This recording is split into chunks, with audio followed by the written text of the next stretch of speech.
sell it for income. That puts you in another category.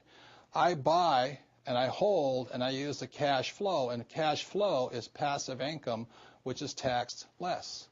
So there's so many different reasons why a high financial IQ, part of your learning is to understand good debt and bad debt.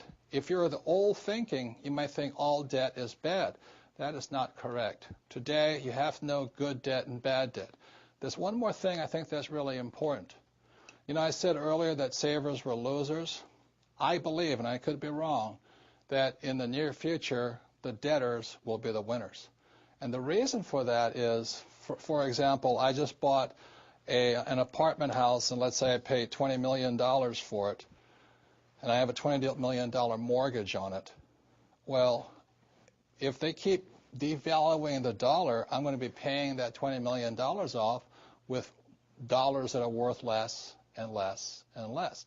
So people who have good debt become winners because after 1971, I can pay it back with junk dollars. Now, if you can understand that, you might understand why, to be a smart person in the 21st century, you need to know good debt versus bad debt. That takes a little education, a little reorientation. So it is unfortunate, because of 1971, when Nixon took us off the gold standard, savers became losers and debtors became winners, but debtors who have good debt. So the last thing I want to talk about debt is one of the best investments I made, because I started off with no money like most people. You know, my first investment was a little $18,000 condo in Hawaii, and I made a whopping $25 a month. I didn't make much money on that deal, but every time I did an investment, be it real estate or business, I got smarter, because experience makes you smarter. So I started with just a little $18,000 unit. I broke out my credit card. I paid the $2,000 down payment with my credit card, so it was 100% finance. Now, most experts will say you, that's stupid. You don't do that. But if you know what you're doing, you can do it. A number of years ago, I bought a $7 million commercial building. I paid for it with $0 down. And every month, after everything is paid for, it puts about $30,000 a month income in my pocket, or $360,000 a year for no money down. So that is the price of having a good education or a bad education. A good education is knowing the good debt versus bad debt and how debtors can win if you know what you're doing. Even in this economic environment of high volatility, because I'm basing all of my investments not on capital gains or appreciation, I base all of my investments on cash flow, how much money comes in. So even though the real estate market has crashed, I hate to say this, but it's been good for me, because more people became renters all of a sudden. So my rental rates went up, my income went up, I'm paying for it with cheap dollars and things like this. So in the new rules of money, you have to know the difference between good debt and bad debt, and why savers are losers and debtors are winners.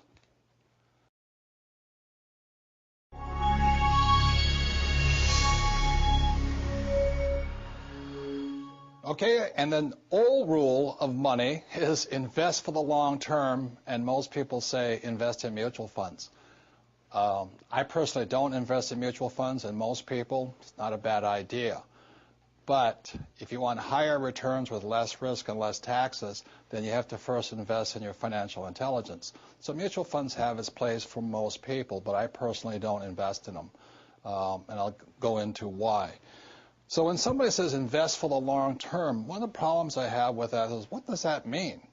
Because that's the old rule. The new rule is you have to know the difference between buy, sell, and fool. And so when I'm buying and selling something or investing, this is the difference for me, okay? When I buy, let's say, a house or an apartment house, I buy it long. That means I want to hold on to my real estate forever. But what I do is I sell it every 30 days to my renters.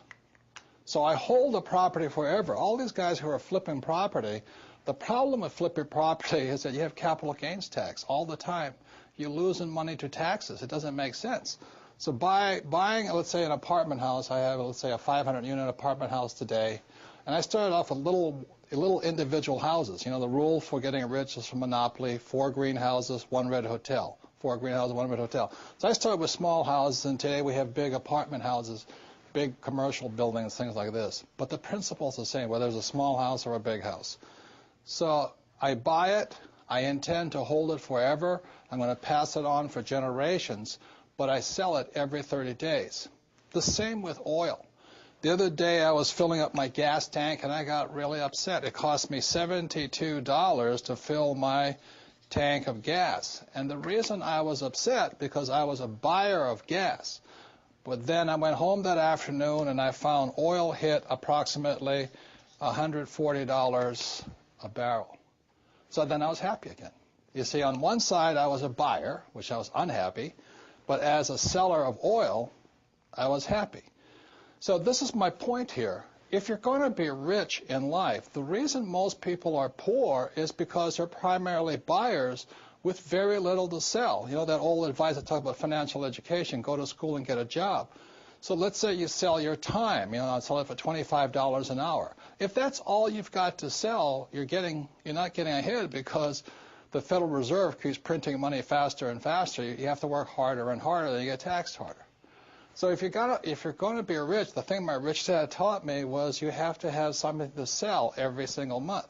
So every single month I'm selling my apartments, my units, for 30 days at a time. I'm selling my oil, you know, on the open market. And you look at what I did, even though I flunked out of high school twice because I couldn't write and because I really couldn't spell, is when I write a book, I write it once, but I sell it into 100 different languages throughout the world. So every quarter I'm getting a paycheck. So to be rich, it really understands the new rules of money requires you to know when you're buying, when you're selling. And that is essential to being rich today. Now, when I talk about the fool, it's called the greater fool theory.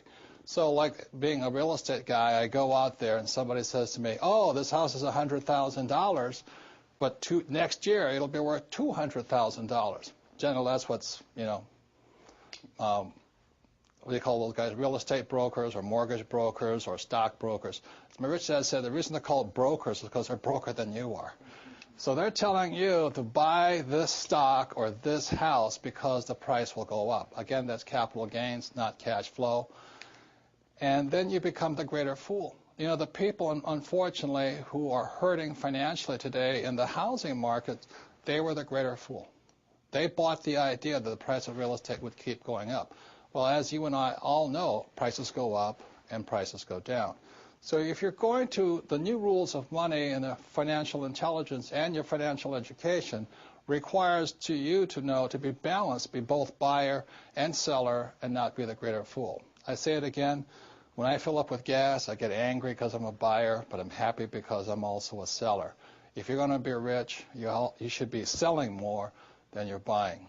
One last thing is the one reason I really don't care much for mutual funds is because I don't know if you're the buyer, the seller, or the fool, but I'll make that decision. If you're the investor, then you put up 100% of the money, and I think you take 100% of the risk. It doesn't make sense to me. Same as you put money in the bank. And the mutual fund company, they put up 0% of the money, but what they get is 80% of the returns. So this is why I really don't recommend, you know, but it's good for most people. Put your money in a mutual fund and just let it sit there. But what happens is you take 100% of the risk, you only get 20% of the returns, and you put up 100% of the money. That doesn't make sense to me. That's why I like to use debt, good debt as leverage and things like this. But again, this is your greatest asset right here. So I don't just blindly invest for the long term. I don't park my money. And the reason I don't park my money in the bank is because I said in 1971, the U.S. dollar stopped being money and it became a currency. The word currency means current. You must keep your money moving. The people who are losing financially today are people who are parking their money in long-term things like savings account and mutual funds. That's good for the average person. It's good for the average investor. And it's better than nothing. It's better than being poor. but you're not getting ahead with old information or old rules of money. I'll just pass this last thing along for those of you who say, well, I don't want to be an investor, it's too much work. I understand. It was years ago, a friend of mine, a friend asked a friend of mine, says, what would you say to the average investor? And my friend, who's a very rich man, said, what I say to the average investor is, don't be average. Because today, in this high volatile environment, the average people, the middle class, are getting wiped out. So, those are the new rules of money. You don't invest for the long term. You have to know when to buy, when to sell, and when not to be a fool.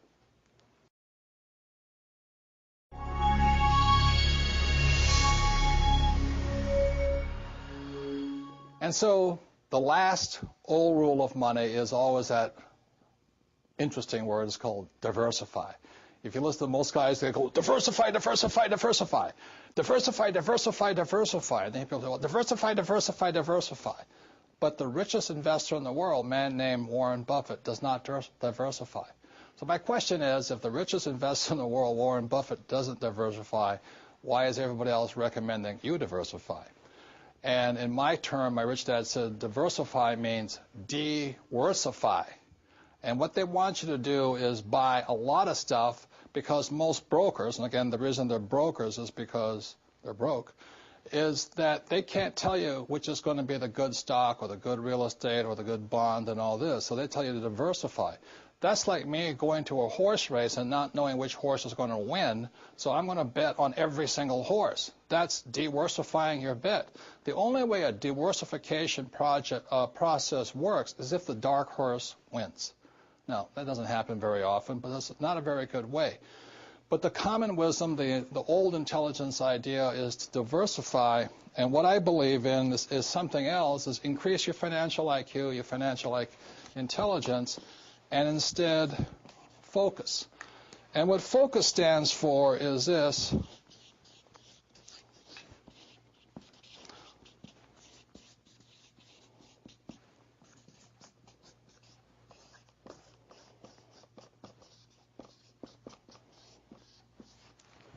Focus is follow one course till you're successful.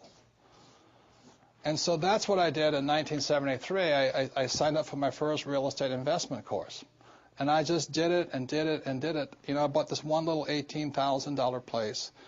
And I did it again, and I did it again, and I did it again until the point where I understood it. And then I went into becoming an entrepreneur. And I did it, and I did it, and did it. And I'm still learning. And I'm still learning about real estate. And the reason, in 1966, I got into oil when I went to work for the Standard Oil Company. So today, I'm still focusing. I invest in oil and oil and oil, and I don't diversify. You know, it doesn't mean I don't lose. Sometimes I lose, sometimes I make mistakes and all this. But I just don't buy good as with all the bad.